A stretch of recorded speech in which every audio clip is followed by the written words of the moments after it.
Il a sa propre statue dans Central Park à New York, mais aussi un film d'animation à sa gloire. Le chien de traîneau Balto, l'un des canidés les plus célèbres des États-Unis, a été analysé 90 ans après sa mort. Pour vous faire un petit résumé de son histoire, en 1925, le chien de traîneau Balto a participé à une expédition en Alaska surnommée la course au sérum. L'objectif était de sauver les habitants d'une petite ville située dans une zone très reculée en y apportant un médicament antidiphtérique.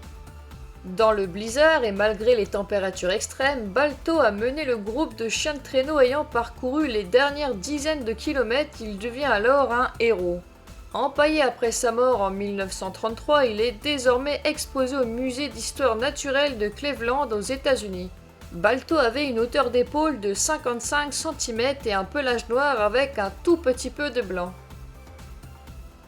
La célébrité de Balto et le fait qu'il a été empaillé ont donné l'opportunité à des scientifiques de voir à quoi ressemblait génétiquement cette population de chiens de traîneau et de le comparer aux chiens modernes.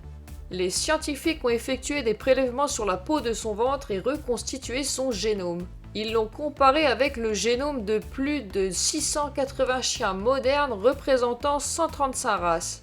Contrairement à la légende selon laquelle Balto était à moitié loup et comme le laisse croire le film d'animation, l'analyse n'a discerné aucun ancêtre loup. Balto partage des ancêtres communs avec les actuels Huskies de Sibérie et les chiens de traîneau d'Alaska et du Groenland. Les scientifiques ont également découvert que Balto avait un ADN plus résistant, ce qui semble logique pour un chien élevé dans un tel environnement.